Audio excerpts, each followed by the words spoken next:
My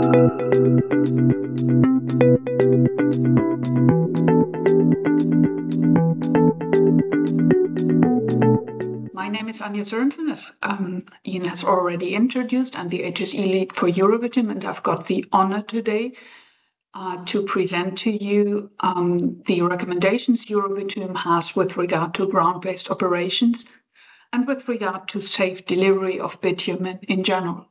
Safety is important for Eurobitumen and for our members, and safe handling of bitumen is one of the key activities of Eurobitumen. Now let's hope that here we are. What am I going to talk about in detail today? Well, not all details are listed here, but it's going to be why ground-based operations, what contributes to safe deliveries, and then there's a third bullet point, which is a little bit a task for you. Where do ground-based operations have a role? If you can reflect on that during this webinar, that would be great. No worries, there will be no quiz after this webinar. This is for information and for sharing our recommendations with you. And on the other hand, for exchanging with you in the Q&A session, which will not be recorded. So why ground-based operation? What contributes to safe deliveries? And where do ground-based operations have a role? Well, working from the ground is recommended by our members and by Eurobitumen for a number of years already. Firstly, it's because when you're working on the ground, the risk to fall from height is extremely reduced. And secondly, when you're working from the ground, there's a higher chance and opportunity to reduce exposures to emissions from hot bitumen. In addition, there's one specific part related to ground-based operations, that's so-called ground-based pumps. Remember, there are basically two types of discharging for bitumen. One is pressure discharge, and the other one is with pumps, and these are typically ground-based pumps. So again, on the ground because it's safer. The use of ground-based pumps reduces, as no pressure is applied, the risk of any uncontrolled release of hot bitumen, the risk of any connection failures, whether hoses, flanges, joints, or other connections. And specifically for small horizontal storage tanks, the risk of a bow wave on the surface of the bitumen in the storage tank. Ground-based pumps will be part of this presentation, but it will not be the focus. Now, ground-based operation, what you can see here is a new document that we have released via our website and promoted via social media in autumn this year. It's nothing new. It's no rocket science. It's a comprehensive guidance on ground-based operations. Identifying where ground-based operations can take place, what needs to be respected, why they are recommended. And it's a compilation of documents we have been made available, or we have made available over the years. We think that it's nowadays much easier for users to work based on one comprehensive document with links in between and modern technologies than to have an entire bibliography or library of documents that you need to work on. So this is a compilation of available or of recommendations that we had for a couple of years, and it is updated and aligned with our guidance documents. It's also part of a family of safe handling documentation guidances that Eurobitumen is providing, and they are all available for free download from our website. You will see the link at the end of this presentation. Amongst these, but not limited to, the guide to the safe delivery of bitumen, well, this is part of today's presentation as well, and we have updated that guidance as well, as we have updated our guidance on emergency safety showers. And there are more available, like, for example, about managing H2S risk during bitumen operations, our burns cards, number of additional documents. Most of them are available in a number of local languages. because this is about safety. So we want to reach those who are concerned about that, including the operators, like, for example, truck drivers. And we think that we can best reach them by speaking their language.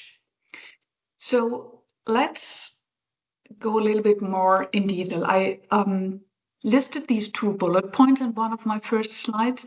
And the first one was about if you're working from the ground, that prevents risk to fall from height, which is sort of logic, right?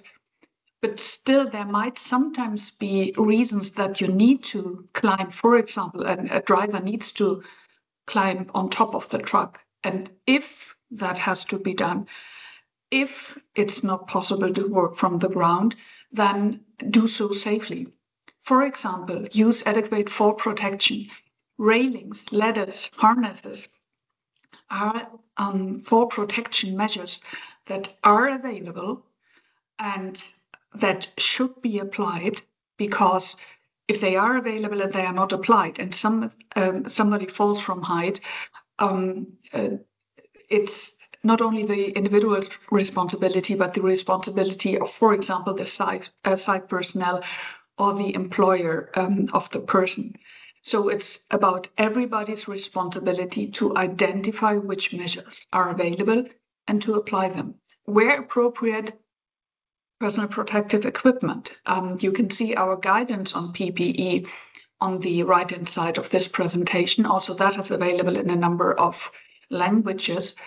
Identify which risks and hazards exist for this working operation site, and then also identify the appropriate PPE and make sure that people who are operating in this area, who are working in this area, wear the appropriate PPE and in the correct way.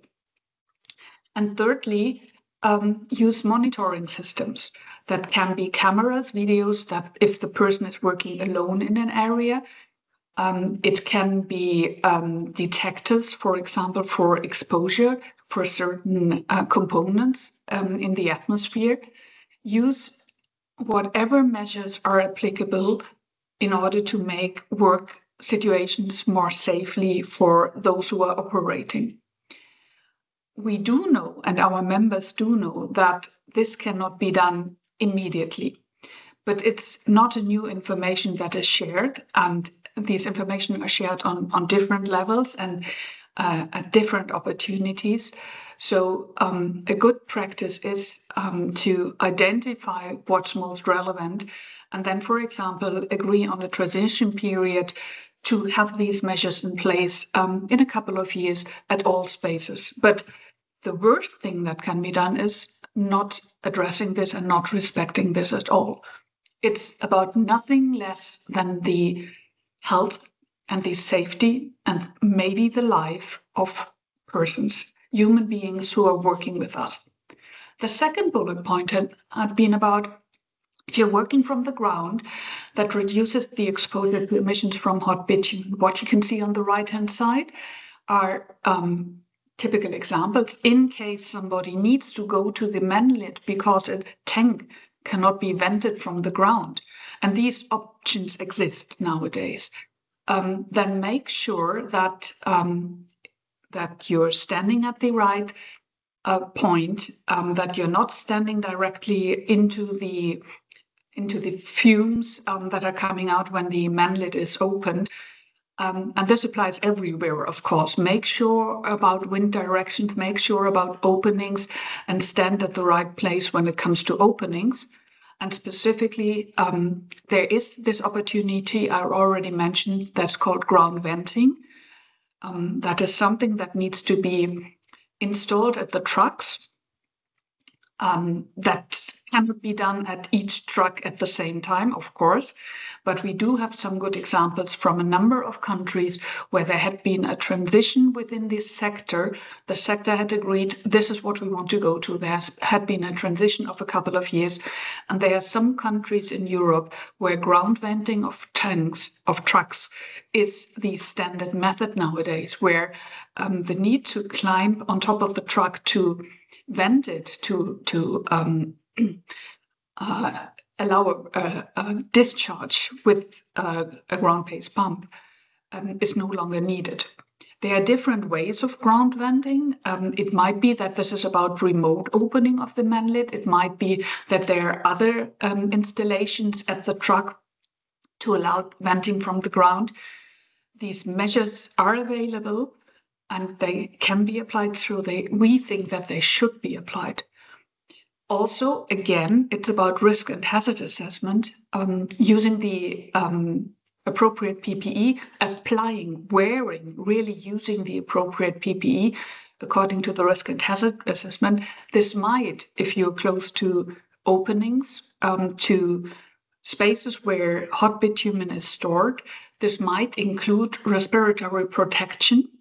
Do a proper risk and hazard assessment and then decide on the appropriate measures and make sure that they are used and that they are in place.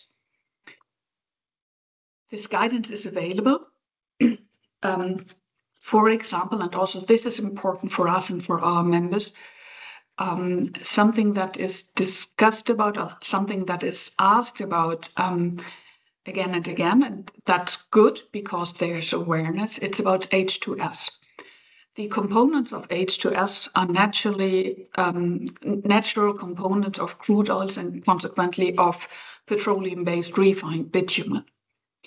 H2S is heavier than air, so it will accumulate on the ground. But when you are talking about confined spaces, so like, for example, a storage tank or a truck tank, then there's the possibility that H2S will accumulate in the headspace above the material, above the liquid bitumen. Now, imagine again, and you can see on one of our guidance document, this pocket guide, these pictures again that I've shown on the previous slide. If you imagine that, for example, H2S is accumulating in the headspace above hot bitumen in a tank, and that tank is opened, then there might also be a peak exposure to, for example, H2S.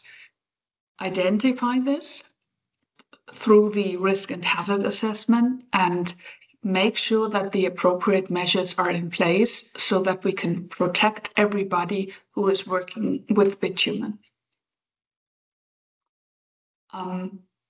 Why are we discussing about this, or why are we making these recommendations, guidances, own experiences, knowledge available? Well, because our members do see that even though from a legal point, the liability or the responsibility might be with the customer side, for example, or with the haulier, depending on the contractual situation, our members have the expertise and the experiences, and they know about good practices.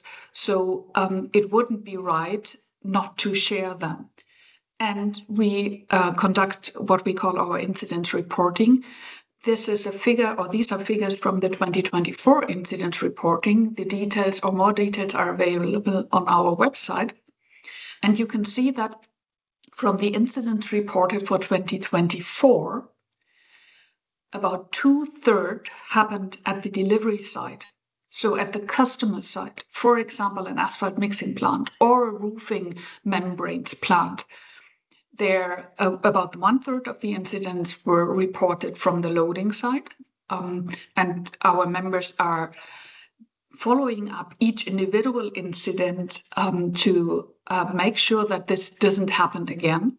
Incidents do not happen, they are caused. There's always a reason behind, but 2/3 of the incidents reported in 2024 related to the delivery of bitumen, that is from picking up the bitumen from the loading at the loading site via transportation to discharge at the delivery site.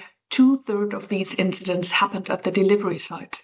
So we would like to make sure that the number, not only the percentage, that is the percentage is one part, but the number, each individual of these incidents is a single incident and doesn't happen again in future. So we want to address delivery sites and hauliers to share our experiences, share our guidances to make working with bitumen even more safely. Also, from the 2024 incidents reporting, 80% of incidents were related to spills, loss of containment.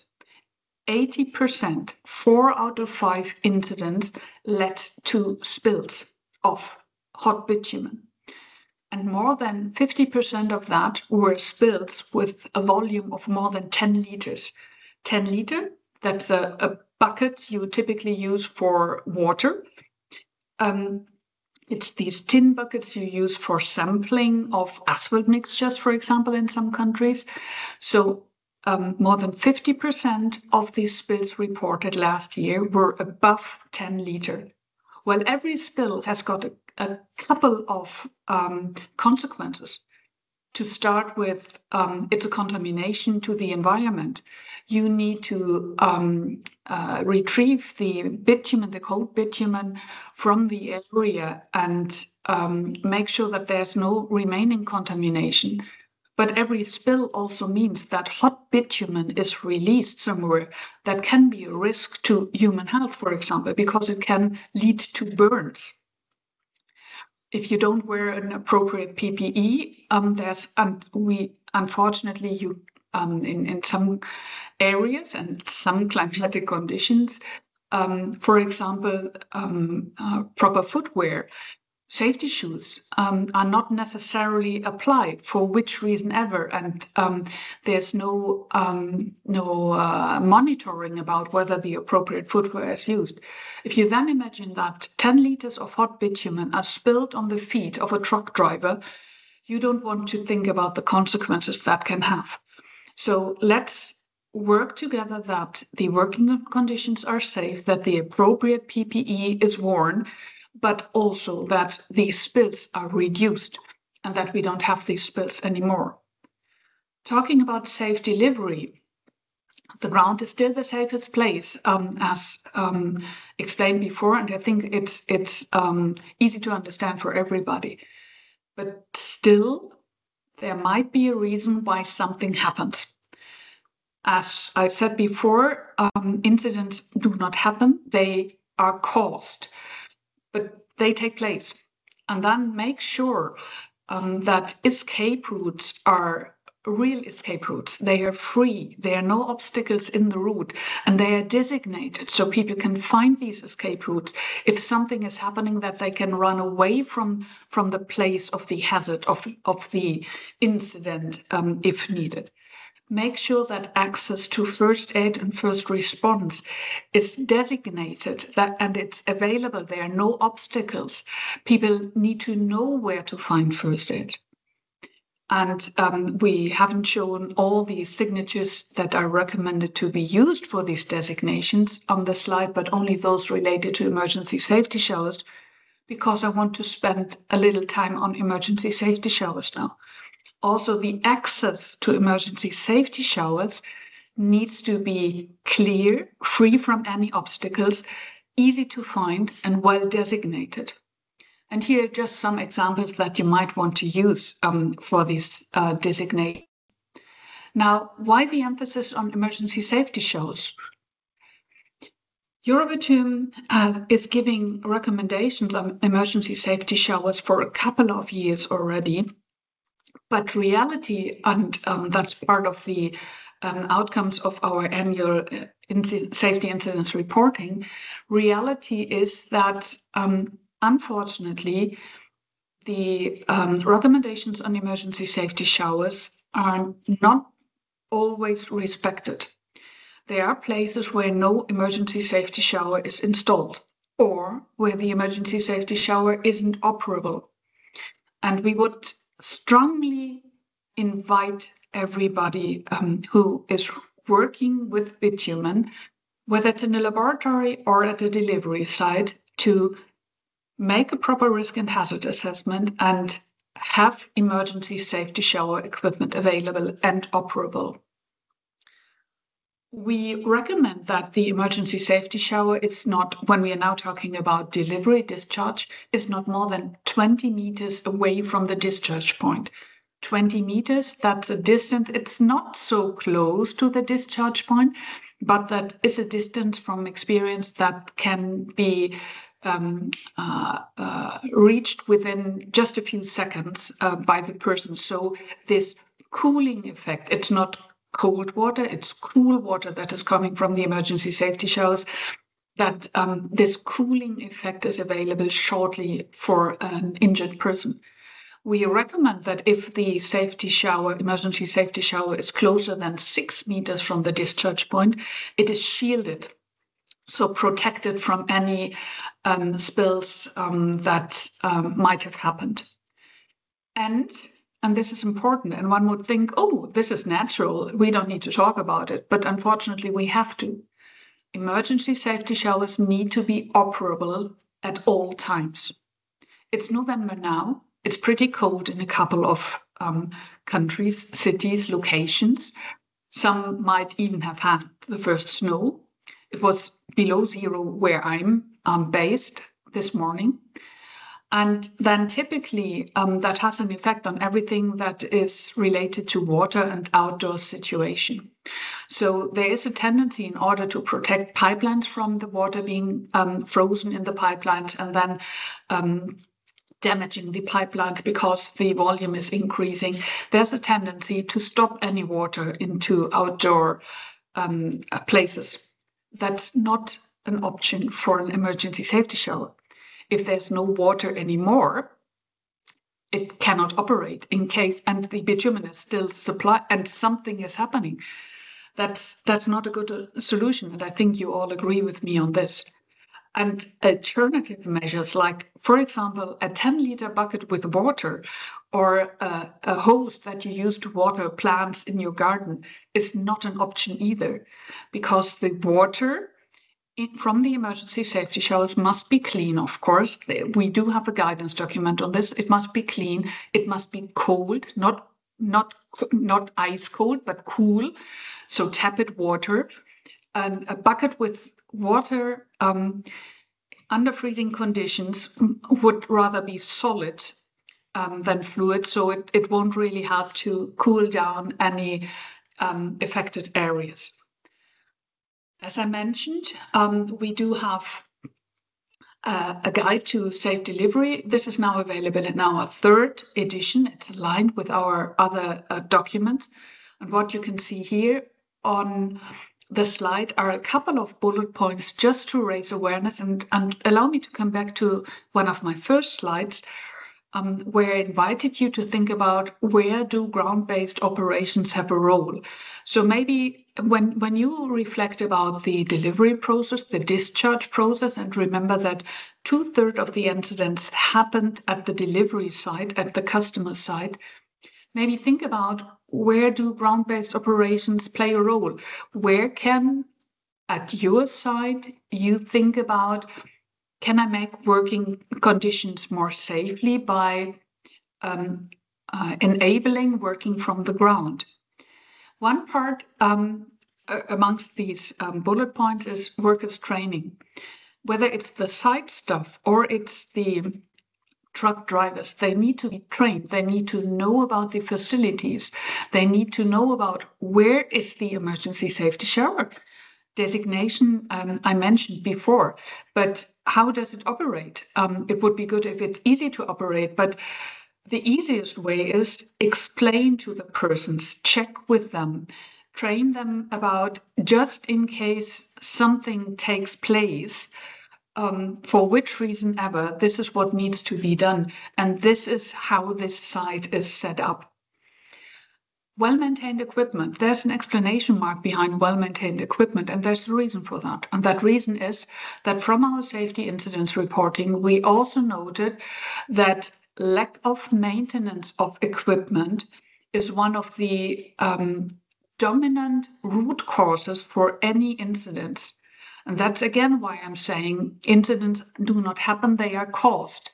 I say, if maintenance isn't conducted properly, that means frequently and by trained staff, this is causing an incident. The incident isn't happened. One can see already now that this will result into situations that can cause an incident. The 6-meter safety zone, that's the zone around the discharge point where no unauthorized person should be during discharge. And those that are within the 6-meter safety zone should all wear the appropriate and correct personal protective equipment. The fourth bullet point, right tank, right product. Well, just imagine there is no proper designation of the tank and this isn't checked. What if 25 tons of a paving grade bitumen, let's say 50-70 bitumen, hot as it is from the tank, is pumped into a tank that before contained a bituminous emulsion? That is water. That's the effect of this, of the foaming and destruction of equipment. You just don't want to imagine. There are a couple of videos available on the internet about boil over of trucks. There are also some videos available about boil overs of storage tanks, but I don't want to see any new videos because I don't want any further incidents like these happen. This is nearly impossible to control. Another advice is it's so easy, but just because the brakes of the truck are applied doesn't necessarily mean that they work correctly at all times. There can be a failure of that, so block the truck from moving during discharge. You don't want the truck to roll backwards and somebody being behind it just because the person is trying to fix the hose for discharge. And again, and again, and again, appropriate PPE, even though PPE is not the first measure in terms of managing risk. But we will come back to that in a moment. This slide is to raise your awareness that we also have a guidance document that is related to how to disconnect hoses if they are still under pressure. For example, if you apply a hose to the truck and to the storage tank using a ground-based pump, and for which reason ever the ground-based pump fails, it doesn't work anymore, then you still have pressure on the hose from the remaining content of the truck, from the remaining volume within the truck, just from pure physical gravity, right? We do have some guidance how to act in these cases. So I would like to invite you to download this document. Also, this is available in a couple of language versions, just to be prepared and to take this into account into the training of anybody who is working on your premises if pumps are used and hoses are used. As I just said 1 or 2 minutes ago, PPE is important and appropriate PPE worn correctly is important. But again, it's not the first measure with regard to safety. There's a hierarchy of controls, which we have shown in other webinars as well. And PPE, as you can see, is the least effective of these controls. But that does not mean that it should not be applied. To the contrary, it's your final backup, your final backup in case any of the above measures did not work properly. For example, if some engineering controls or administrative don't work, there's a failure, or administrative controls are disrespected, then you always have the fallback situation for PPE. But PPE should be standard, appropriate PPE, but PPE is the backup, just in case before something is going wrong. And on the left-hand side, you can see a couple of topics that should be considered or that should be part of these different measures that are given on the right-hand side. And some of them might even be duplicated and replicated on different levels. This starts with managing measures, site induction for drivers and operators I had addressed on a previous slide already. Emergency safety showers, we talked about them.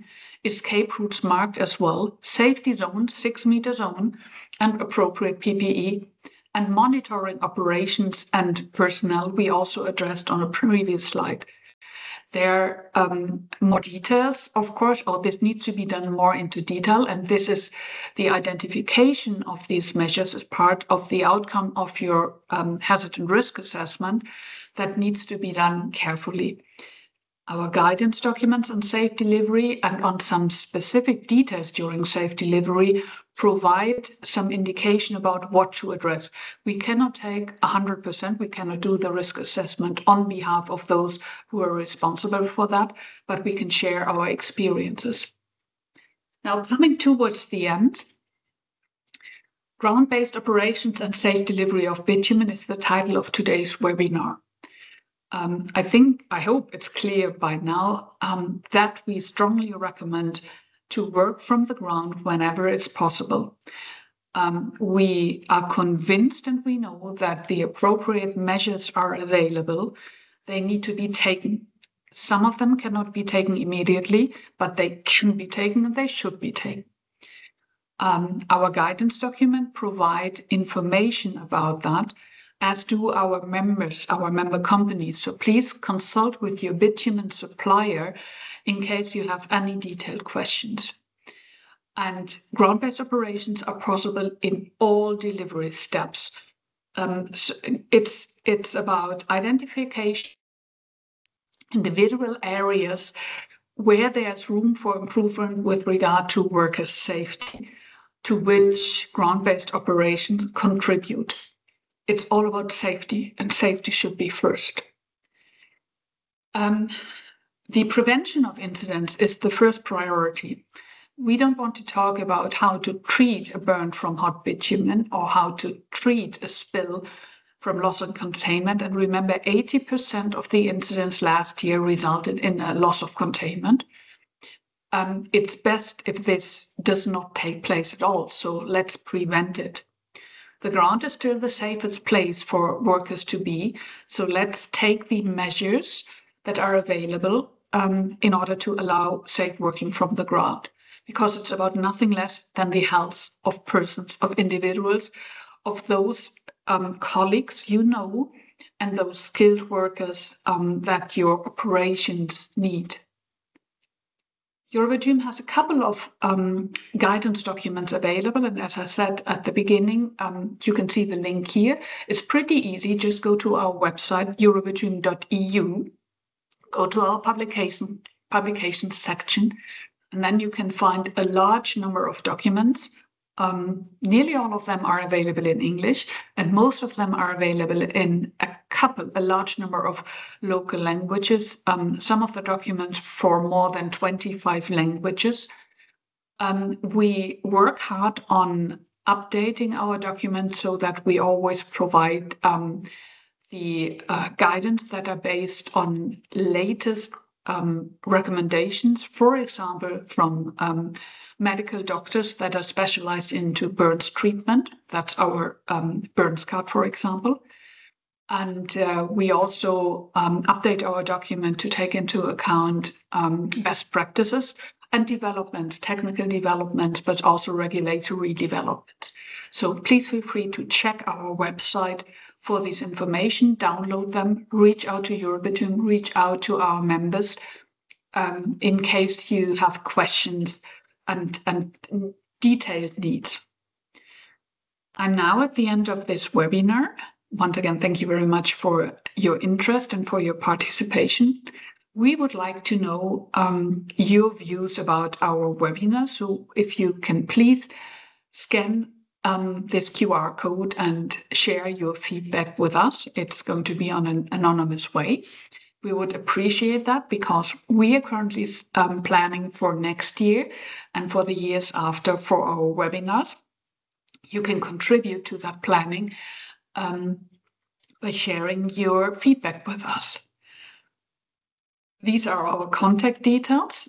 Feel free to reach out to Eurobitumen. Also use our website, eurobitumen.eu, to get in touch with us. And please feel free to ask your questions, because we're now at the end of this webinar. Ian is going to stop the recording and the transcript, and he's going to enable your microphones and camera. Thank you very much.